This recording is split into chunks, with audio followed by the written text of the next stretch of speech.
people died, and you said you don't trust them. So what? You are the main story on the Philly D? Beautiful. Oh, god damn. That's going to be annoying. Hasan Piker platforming terrorist scandal? That's crazy, dude. Oh, God. Oh, here we fucking go. Come on, Philip. Don't do this. What are your thoughts here? And then in social media news connected to real world news, there are people fighting about a question. This is such a ridiculous fucking thing, dude. Is Hasan Piker platforming terrorism? That's what a chunk of the internet is fighting about right now, and it's all because of a person that the internet has dubbed. No, they're not. No, they're not. This is not a real fucking thing, okay? This is not a real argument. It's going to become one now because it's like growing into a larger momentum, but that's because people look at accounts like fucking this guy, okay, and they go, this is a real valid concern. I'm sorry, but if you look at a fucking meme like this and go, well, this is real, genuine, contentions here, it's like, come on. How do these guys always lap up AstroTurf drama from motherfucking anime avatar accounts, dude? Jesus Christ. Oh, it's like one Discord server that gets to manipulate literally half of liberal online journalists. Like, how is this possible? Houthi Chalamet. Right? We've talked in greater detail about the Houthis in TikToks, even in yesterday's show and others. But the oversimplified TLDR, in case this is the first video that you stumbled upon where I'm talking about it, is that they're a Yemeni rebel group. And they recently attacked ships in the Red Sea in response to Israel's attacks on Gaza. And very notably, that has included U.S. vessels. So actually, as of this morning, Biden has redesignated the Houthis as terrorists, which is very big because he previously removed them from that list. But this is the Houthi leaders have defended their actions, saying they're doing what they're doing to support the Palestinian people and to pressure Israel and its allies to end the war. And so all of that brings... Never mind, it's not too bad actually so far. You might actually recognize from his viral videos like this one, with one person sharing it on Twitter with a caption, Yemeni pirates posting casual TikToks while the entire Western Imperial Corps having a meltdown about their blockade on their ships is the funniest shit of 2024, surely. New Advice actually doing a piece on it, identifying him as Rashid al-Haddad, noting that in that clip, he's on the Galaxy Leader, which is a cargo ship seized last year by the Houthis. Though they also said that there's no clear evidence that he was actually part of the raid that captured the ship, but he did post photos of him in gear and carrying weapons, so people online have called him a pirate. And yesterday, political commentator Hasan Piker actually interviewed him on his stream, saying in a later post, I interviewed the Yemeni, quote, pirate yesterday, and all he cares about is freeing Palestine. Turns out he's not part of any militancy, according to him, and is 19. Spent most of his life being bombed, says he welcomes all who defend Palestine no matter their background. And right off the bat, with the way that Hasan started the interview, you had people accusing him of trying to baby girlify a terrorist. Because Hasan asks him if he's seen the anime One Piece, and then actually comparing the Houthis to the show's main character. We think the Houthis, Ansar Allah, is doing what Luffy would do. Hasan also asking if he's part of a militancy or just a TikToker, which he said through his interpreter. His answer is a Yemeni who stands with Palestine. Hasan then asking him what compelled him to I think that's fair.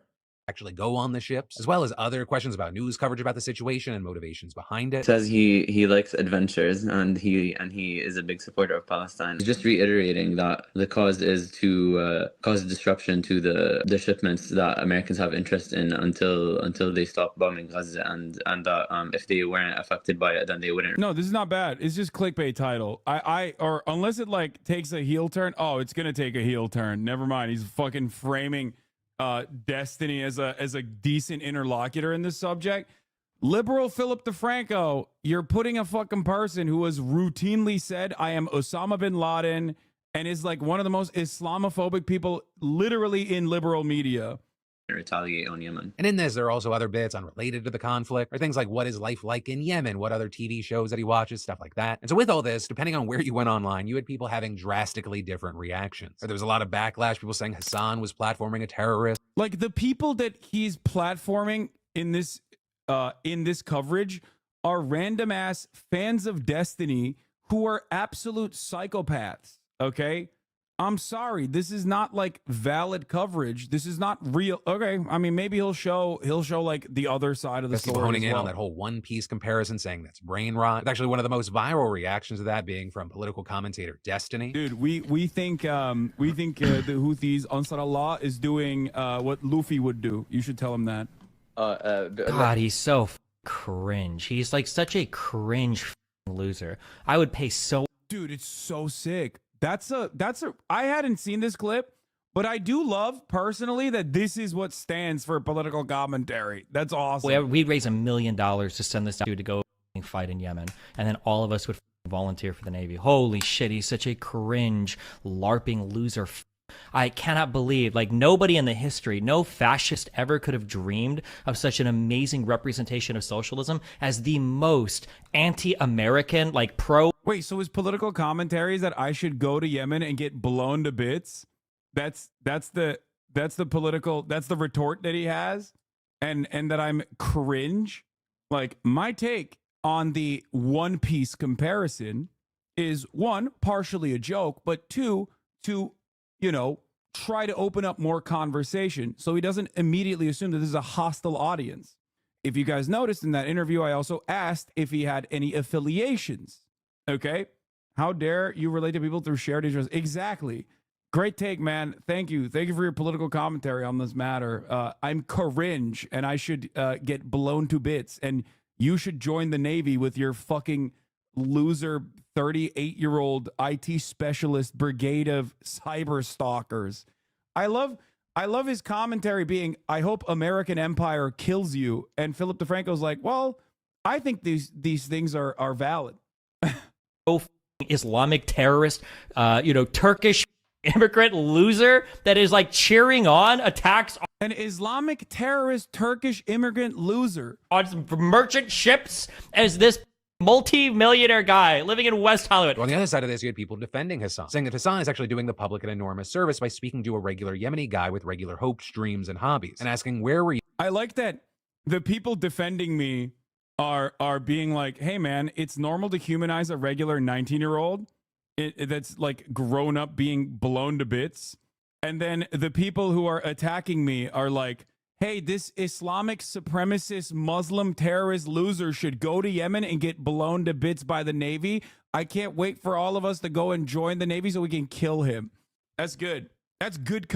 Like, I love the liberal framework here. It's like one side is like, oh, you interviewed someone whose experience has been death and destruction their entire lives that we are currently justifying to kill. Okay. Well, I hate that. You're a Muslim supremacist terrorist fuck from Turkey who we should kill ourselves. Will there be a punishment for these racist remarks? Of course not, because people think that that is scathing commentary. They think that that is insightful, because a lot of people can lean on pre-existing structural forms of oppression, like Islamophobia. That is precisely the reason why, and I will show you. There is a, I believe it was a Wall Street Journal article that featured the Biden administration's opinions on what should happen in Gaza. Okay? Let me see if I can find it. I wonder if he deleted it or not, but we'll see. John Podhoretz, like the guy in question, was born in 2005, which means he was like 9 when the war in Yemen started in 2014. I think people don't realize this. Yeah. Do you guys remember the John Podhoretz tweet? Maybe you guys saw it. Maybe you didn't. Let me see if I can find it. I don't know if he deleted it or not. Here. Yeah, by the way, people interview those with opposing viewpoints all the time. Opposing viewpoints to you all the time. So if you interview him and put it on YouTube, you'd be a journalist, but since it's on Twitch, you should be killed. Yeah. Exactly. Hold on. Do you have the Treat King John Podhoretz's tweet about the Arab reporter from, I think it was Wall Street Journal or Washington Post? He quote tweeted this guy openly saying that here. Let me see if I can find it. Is this it? Yeah.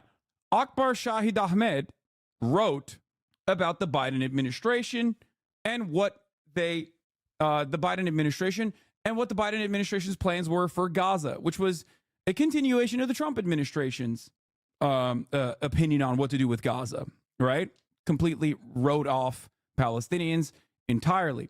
The Biden administration turned around and said that this was fake news. This was actually good journalism. This the reporting from Akbar Shahid Ahmed. John Podhoretz responded to that by saying, I am going to call you Hamas boy from now on, Hamas boy. Now, John Podhoretz is literally the editor of commentary. He's a columnist for the New York Post, and he used to be the co-founder of the Weekly Standard. This guy is a right-wing shithead that gets a lot of coverage in mainstream media, okay? This is a legitimate person of notoriety. Why does he feel so comfortable saying that about a Middle Eastern reporter, an American reporter of Middle Eastern descent, because Islamophobia is perfectly allowed. Anti-Arab sentiment, anti-MENA sentiment in general is perfectly allowed, okay? And liberals have no way of going, wait a minute, this guy's just being a fucking racist piece of shit, okay? He's not even Middle Eastern, he's Pakistani, okay. Regardless, it's all under the same umbrella. If you are Muslim or if you have a Muslim name, I mean, look at me. This is a great example. I'm not Arab. I'm Turkish. I'm pretty white passing, right? But all of a sudden, you're a fucking terrorist, dog. You're a terrorist. I have a feeling that Podhoretz might be describing a Pakistani writer as Hamas boy for reasons other than his actual writing. It's pretty amazing how just blatantly Islamophobic these men can be, says Elad Nehorai. It's pretty amazing just how blatantly Islamophobic these men can be without any professional repercussions. It's just the way their world works. It is the exact same reason as to why that dude who worked in the Obama administration on Israel-Palestine in the State Department felt comfortable being so overwhelmingly racist to that halal cart guy, because that's normal. He's like, what do you mean? I do this all the time. Like, what? Of course I'm going to be fucking profoundly racist to this dude, profoundly Islamophobic to this dude, because the reality is that this is a decent substitute for genuine political commentary and genuine retorts. Islamic terrorist, Turkish immigrant loser that is like Islamic terror socialism as the most anti-American, like pro-Islamic terrorist, Turkish immigrant loser that is like cheering on attacks on merchant ships as this multi-millionaire guy living in West Hollywood. On the other side of the Great commentary. Seems pretty good. Seems like a pretty valid retort there. you had people defending Hasan, saying that Hasan is I think he would do a better job if he didn't just like get so horny with his anger and once again demonstrate that he just simply cannot look at the situation from a decent moral framework that he supposedly is defending all the time. Isn't this Connor guy being responded to in the tweet here the counterpoints loser who was a cop who assaulted his wife?